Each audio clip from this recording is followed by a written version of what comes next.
नमस्कार विद्यार्थी मित्रांनो, आज आपण नवीन टॉपिक घेणार आहे. त्या टॉपिकचं नाव आहे हॅड टू. ओके, बघूयात आपण हॅड टू. लक्ष द्यायचं बोर्डाकडे. Had to. Okay, had to ला मराठीमध्ये म्हणायचं सब्जेक्टला डॉट डॉट डॉट करावं लागलं. सब्जेक्टला डॉट डॉट डॉट करावं लागलं. तर बघा, हॅड टू आपण केव्हा वापरतो? एखादी गोष्ट आहे जे की इच्छा नसताना तुम्हाला करावी लागली. ओके, मला काल पहाटे उठावं लागलं. इच्छा नव्हती तरी आपल्याला काय करावं लागलं? उठावं लागलं. बरोबर आहे की नाही? ओके, मला पहाटे उठावं लागलं. ओके, त्यानंतर मला शाळेत जावं लागलं. I had to go to school. Okay, मला इंग्रजीमध्ये बोलावं लागलं. I had to speak in English. समजतंय? तेव्हा तुम्हाला काय करायचंय? आपल्याला तेव्हा हॅड टूचा वापर करायचा. समजलंय? चला आपण वाक्यरचना बघूया. त्यामध्ये अफर्मेटिव्ह सेंटेन्स याला म्हणायचं होकारार्थी वाक्यरचना. याचा फॉर्म्युला आहे आपल्या समोर s plus had to plus v1 plus o plus rs. Okay, वाक्यरचना बघा कशा होतात यामध्ये. I had to go. Okay, I had to go म्हणजे मला जावं लागलं. I had to go म्हणजे मला जावं लागलं.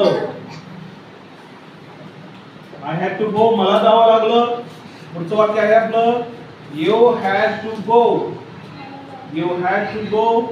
तुम्हाला जावं लागलं.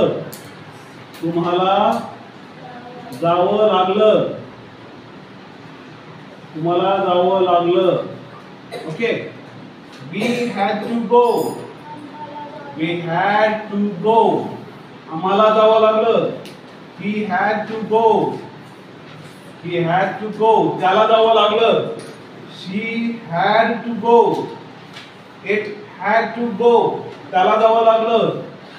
they had to go. त्यांना जावं लागलं. Rahul had to go. राहुलला जावं लागलं. आपणास एखादी गोष्ट इच्छा नसतानाही भूतकाळामध्ये करावी लागली तेव्हा तुम्हाला हा टॉपिक वापरायचा आहे. समजतंय? मला क्लासला यावं लागलं. आपली इच्छा होती का? नव्हती तरी पण यावं लागलं. समजतंय? कळलं? समजलंय? अफर्मेटिव्ह सेंटेन्स समजलाय? चला आपण बघूया आता निगेटिव्ह सेंटेन्सेस. पुढचा प्रकार आता पाहायचा आहे आपल्याला निगेटिव्ह सेंटेन्सेस. ओके, चला निगेटिव्ह सेंटेन्स याचा फॉर्म्युला बघायचा आपल्याला.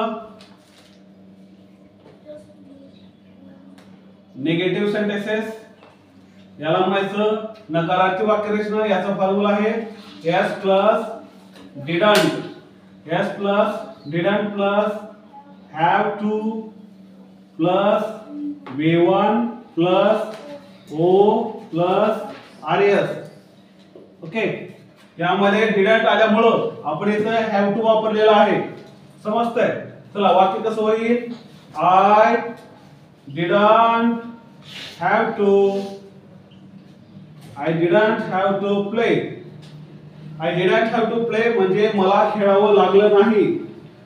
I didn't have to play म्हणजे मला खेळावं लागलं नाही. पुढचं वाक्य आहे you didn't have to play. तुम्हाला खेळावं लागलं नाही. पुढचा कर्ता आपल्या समोर आहे we didn't have to play. आम्हाला खेळावं लागलं नाही.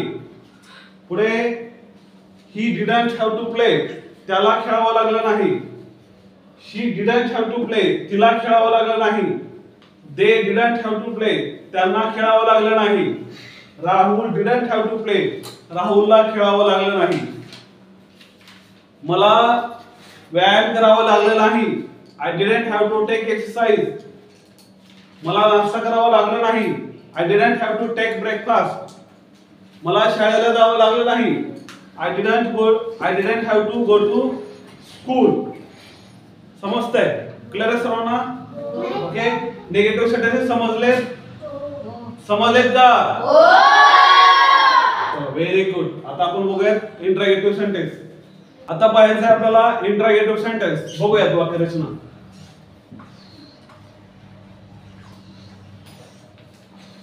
इंट्रोगेटिव्ह सेंटेन्स म्हणजे होकारार्थी वाक्यरचना, सॉरी प्रश्नार्थक वाक्यरचना, बरोबर आहे. याचा फॉर्म्युला आहे आपल्या समोर. वाक्याच्या सुरुवातीला येईल did plus yes plus have to plus V1 plus O plus RS आणि क्वेश्चन मार्क. ओके, बघा वाक्य कसं होईल. did I have to lie? did I have to lie? मला खोटं बोलावं लागलं का? वाक्य बघा कसं होईल. मला खोटं बोलावं लागलं का? did I have to lie? मला खोटं बोलावं लागलं का?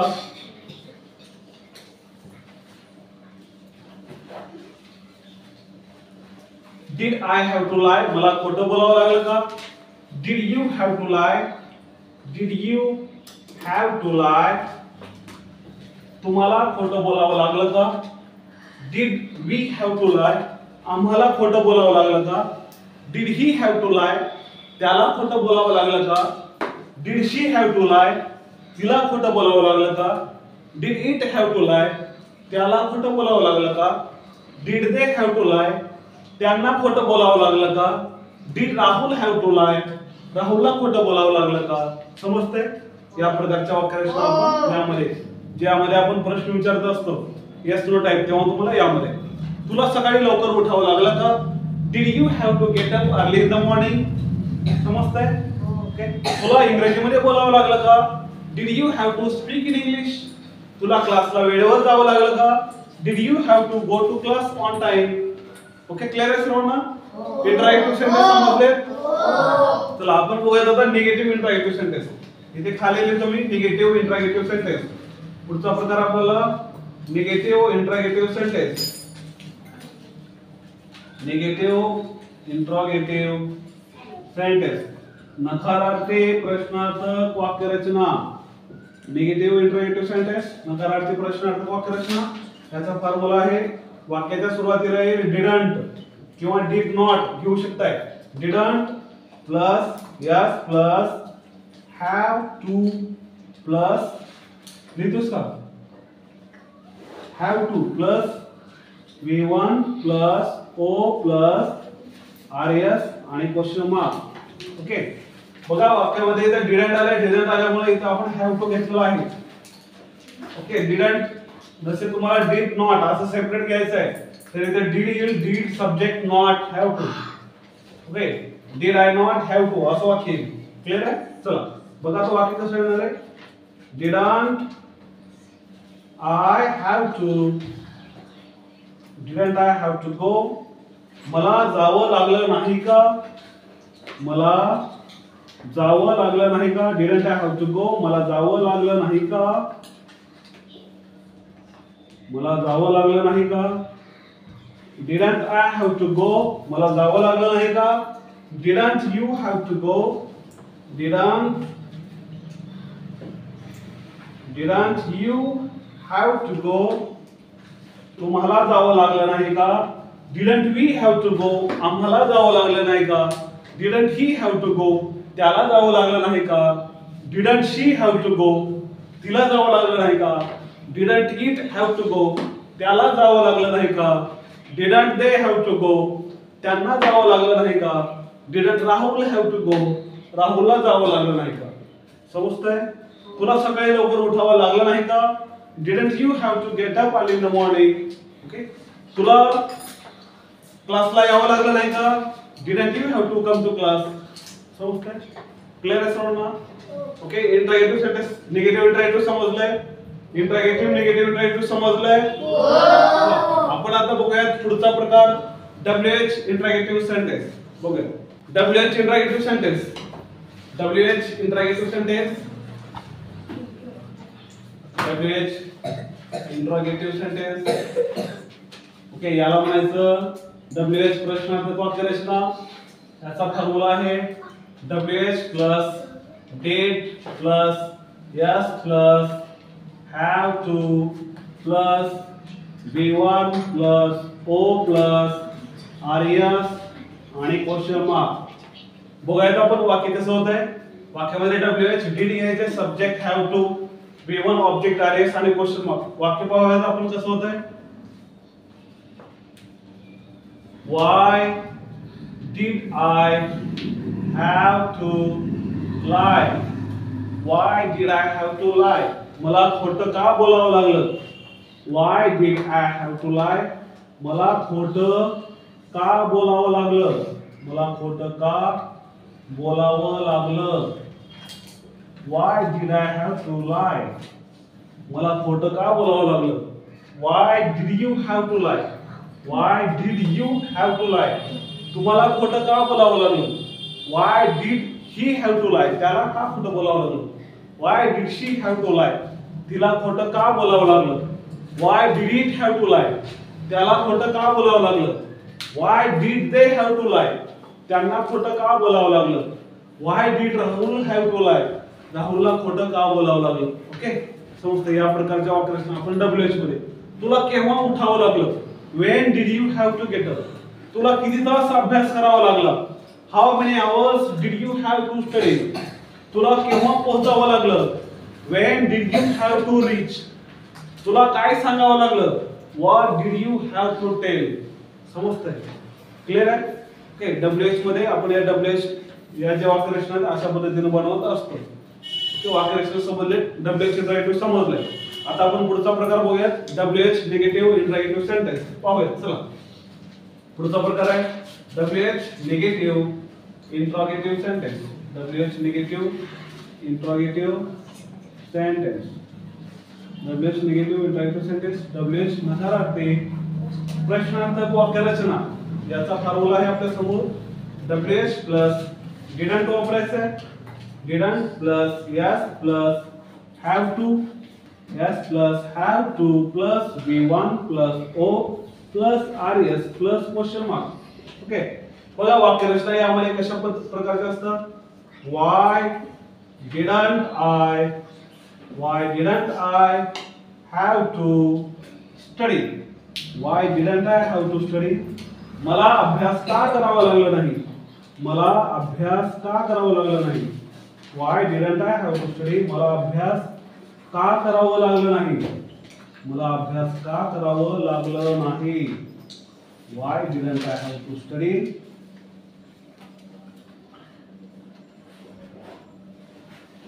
Why didn't you have to study? तुला अभ्यास का करावा लागला नाही? Why didn't we have to study? आम्हाला अभ्यास का करावा लागला नाही? Why didn't he have to study? त्याला अभ्यास का करावा लागला नाही? Why didn't she have to study? Okay, तिला अभ्यास का करावा लागला नाही? Why didn't they have to study? त्यांना अभ्यास का करावा लागला नाही? Why didn't Rahul have to study? राहुलला अभ्यास का करावा लागला नाही? ओके, अशा प्रकारच्या वाक्यरचना आपण या had to मध्ये बघत असतो. ओके, मला अभ्यास करावा लागलं. I had to study. मला अभ्यास करावा लागला नाही. I didn't have to study. तुम्हाला अभ्यास करावा लागला का? Did you have to study? तुम्हाला अभ्यास करावा लागला नाही का? Didn't you have to study? तुम्हाला किती तास अभ्यास करावा लागला? How many hours did you have to study? तुम्हाला अभ्यास का करावा लागला नाही? Why didn't you have to study? समजतंय? क्लियर आहे? ओके, मला वाचावं लागलं. I had to read. मला वाचावं लागलं नाही. I didn't have to read. तुम्हाला वाचावं लागलं का? Did you have to read? तुम्हाला वाचावं लागलं नाही का? Didn't you have to read? तुम्हाला काय वाचावं लागलं? What did you have to read? तुम्हाला का वाचावं लागलं नाही? Why didn't you have to read? Okay, clear आहे सर्वांना? आपण बघूयात नेक्स्ट पुढच्या व्हिडिओ मध्ये आपण नवीन टॉपिक बघूया. क्लियर आहे सर्वांना? Okay, thank you.